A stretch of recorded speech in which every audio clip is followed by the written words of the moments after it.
Good morning, Patricia Juba here.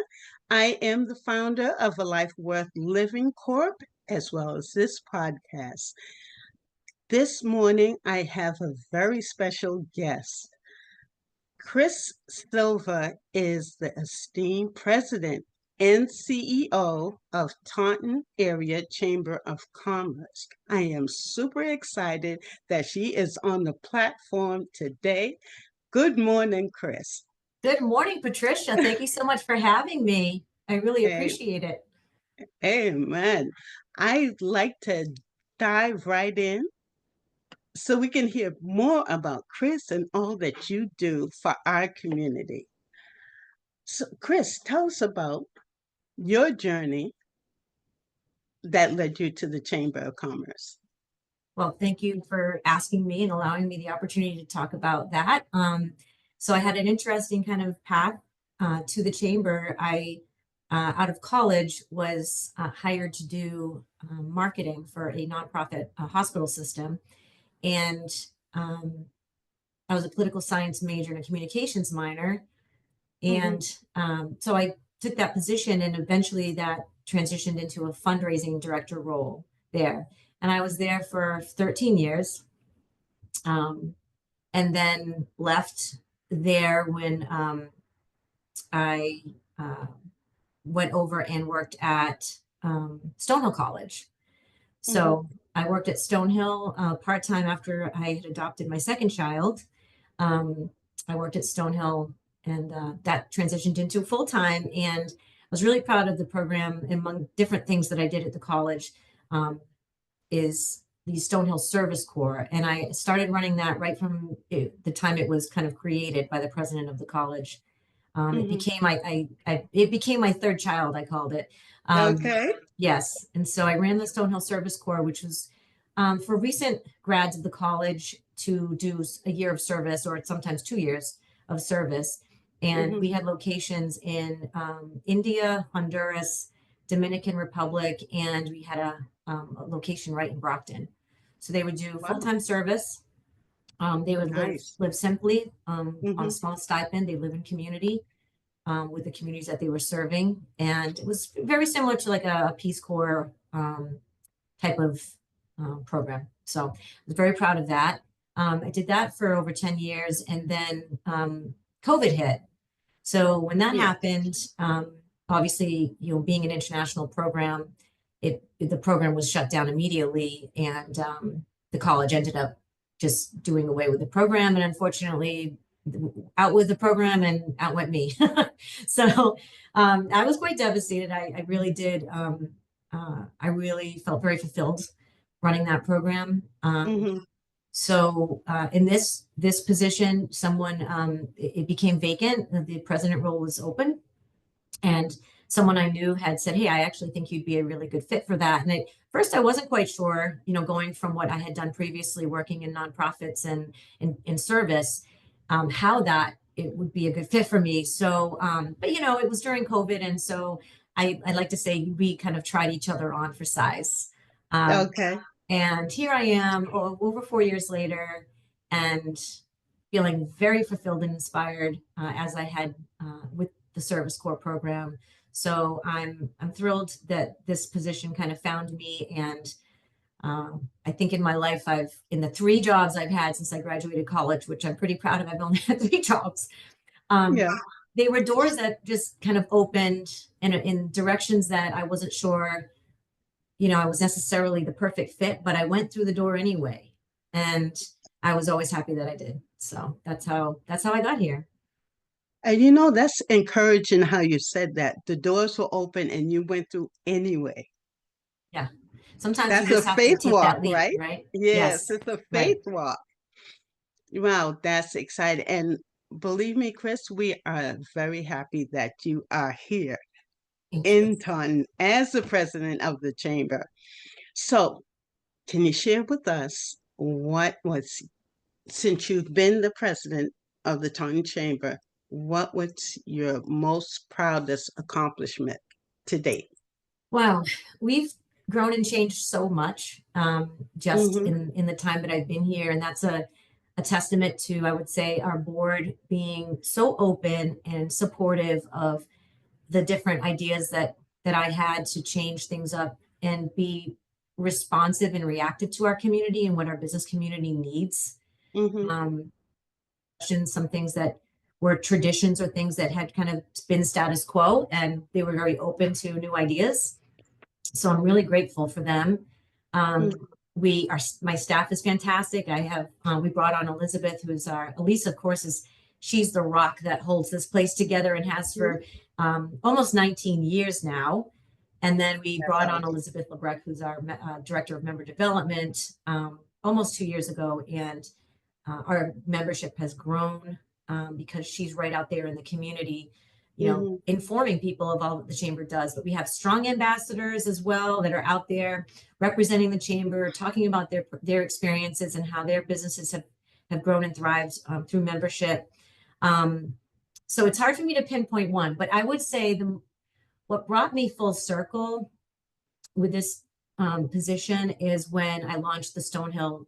So listen to me. See, I launched the Chamber's Community Service Corps. So you can see why I Mm-hmm. said Stonehill there for a second. Yes, yes.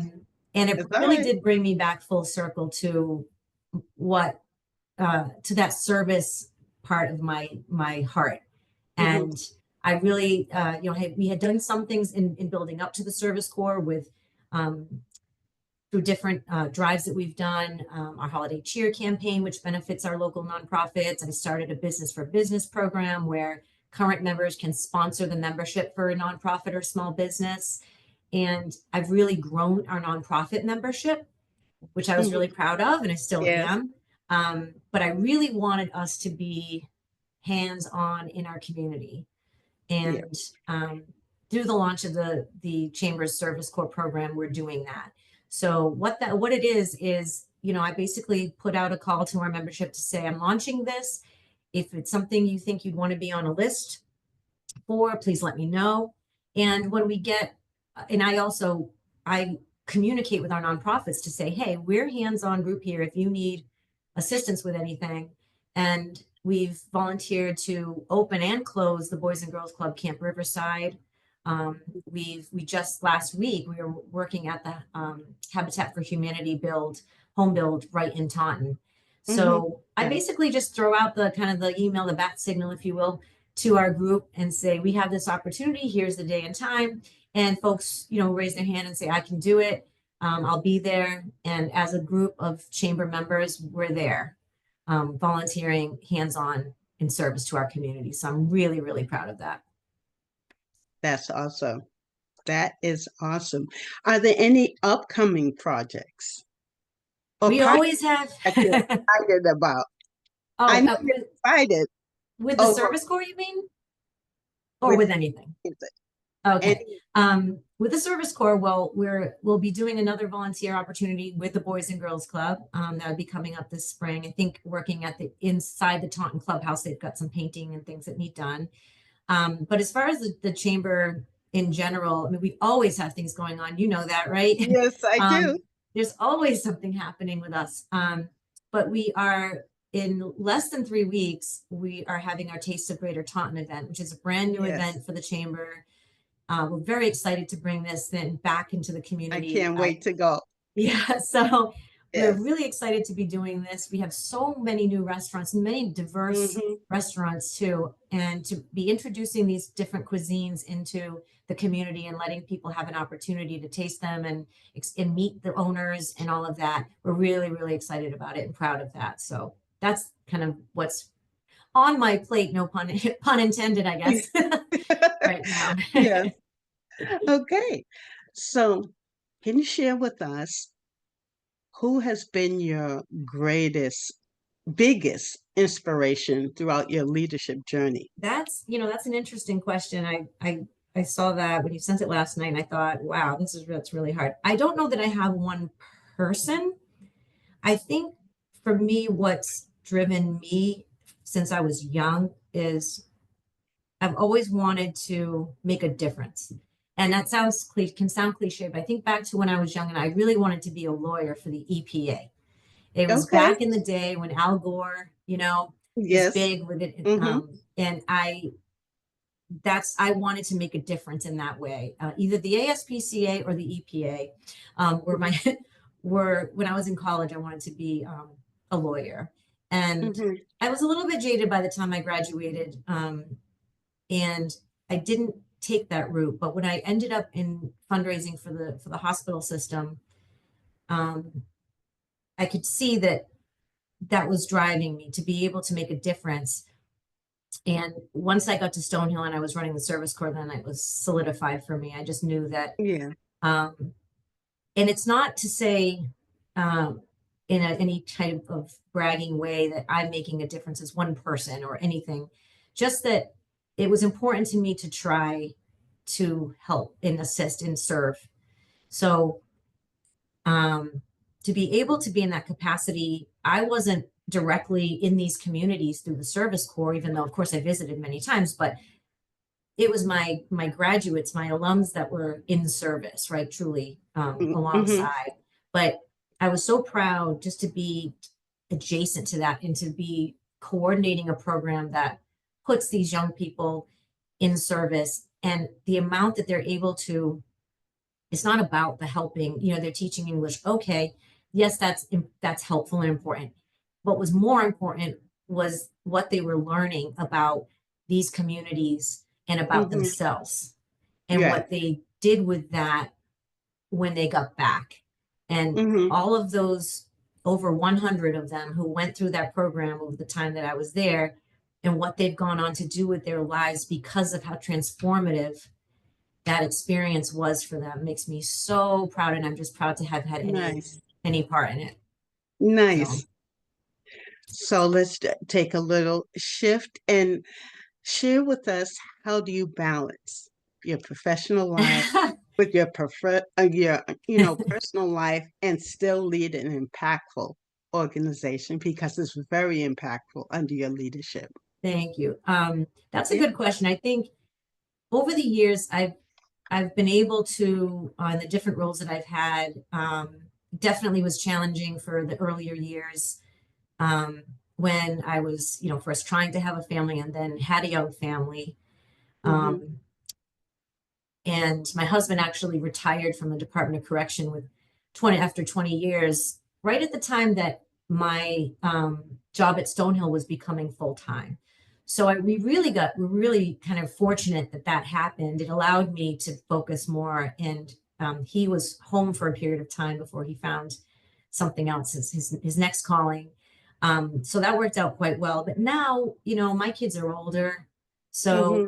I'm in a different stage and phase in my life where I I don't have to. Of course, you still worry. You're always the mom, right? Yes. But you Yes. don't have to be quite as hands on and going to all the sports, practices and all Yes. of the things that you do when they're younger. So that's really allowed me to do this. And also, honestly, I enjoy it. I really It do. I shows. It thanks. shows. I don't shut this off when I get home at the end of the day. Okay. I think I have a healthy balance. But I choose to, check my emails when I'm home, and I'll choose Mm-hmm. to jump on and do something. I like to be responsive to people. I think that's really important. Um, Yes. so again, I enjoy it. So it's the balance has been working out fine. Okay, great. Great. What advice would you give inspiring leaders that's coming up the ranks in Wow. our community and throughout, all who is going to see this podcast? I think as far as, some of the entrepreneurs, and even leaders, I suppose, if they're just leading an organization, but I think, um, being honest with yourself and in your own kind of strengths and challenges, Mm-hmm. have the kind of humility to know you don't know everything and Yes. to be open Yeah. to help and suggestions and guidance from other people who have done that. I think there's a tendency to fake it till you make it. And not that I haven't done that a little bit in my life. I think everybody has Yes, I to think so too. right, to a Yes. certain degree, because because of your own, your own pride, and you make a good impression and all of those things. But Yes. I remember when I worked at Stonehill and I worked in the career development office. So in addition to running the service corps, I advised students that had certain majors on careers, and I helped them with their interviewing and resumes and things. And I would always tell them, to ask questions, that it Mm-hmm. doesn't make you look ignorant or incompetent. If you ask questions, it shows that you care and you want to do a good job. And I know Mm-hmm. it's hard for people to do that, to put their kind of pride aside to ask for help or ask questions. Yes. But I, as someone who's been in a position of the hiring, and had staff as a hiring manager, I always appreciate when people ask questions. It shows that they care and that they want to do a good job. Yes. They And so have I'd say the interest. same, yeah, for the same for Mhm. these young entrepreneurs. Don't be honest with yourself with kind of your strengths and your challenges, and ask for assistance and take it when it's offered, because you just never know. And that's why I think the chamber is so helpful in that way, in that they get to meet Mhm. all of these other people who have maybe had many of those similar challenges, and Mhm. these folks who can offer them advice, at no charge, just out of the goodness of their heart. And that's really what I'm proud of with this chamber, is that, again, to kind of tie the thread together of my career, in that we've created a community here. That was so important to me, that we create a community of the chamber, Mhm. and that we're all in it to advocate, to celebrate, and to support each other. So Yes. that's what I would advise is, take the assistance, and always be willing to learn something new. Always be open to learning. Yes. I learn Remain something new every day. teachable. Yes, so Yes, do be I. teachable. And I like that. To Yes, remain yes. teachable. How can local businesses and community members get more involved with the chamber? Well, we're here. We love to have people pop by, but come to an event that we're having. We'd love to meet folks. We'd love to know what we can do to assist. Um, we're very community friendly. And again, the Taste of event is going to be, I think, a big community event. So we'd love to meet you there. And again, always learning. So I'm very open to feedback from our community and from our members. Mhm. Um, but yeah, come to a networking event. You can always come to one, as a non-member, just to check it out and meet us. Um, Obviously follow us on social. That's a great way to see all that we've got going on. Website's Yes. great too, but socials are kind of that dynamic. This is you'll see the reels from our ribbon cuttings, and definitely come to a Yes. ribbon cutting. Um, it's such an inspirational moment to see someone's dream becoming a reality when they have their business being Yes. opened.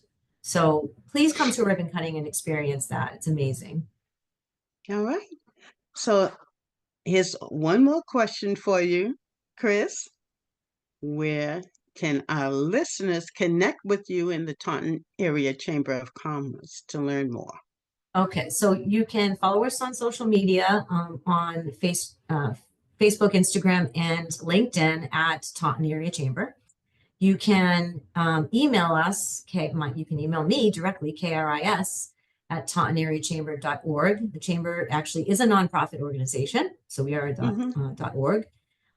Or you can pop on our website, and there's all kinds of opportunities on the website to reach out and connect with us there as well. Or call the office, 508-824-4068, or stop by. We are at 170 Dean Street in Taunton. All right. Is there any last words you would like to share, Well, Kris? I just want to say thank you, Patricia. Thank you for all that Yes. you do for our community as well. You've been a great partner with the chamber, a great nonprofit in our Thank community. you. So thank you for all that you do, and thank you for allowing me the time today. All right. Well, thank you so much, Kris Silva. I am elated that you were Thanks. on this platform sharing, and we get to know more about all that you do and the listeners on. And if there's anyone that's listening to our podcast on this morning and you would like to be a guest, you can reach out to me, Patricia Juba. My email is pjuba at alifeworthlivingcorp.org. Reach out. I'm happy to speak to you, to come on the platform, and let's have a cool conversation. Thank you. God bless.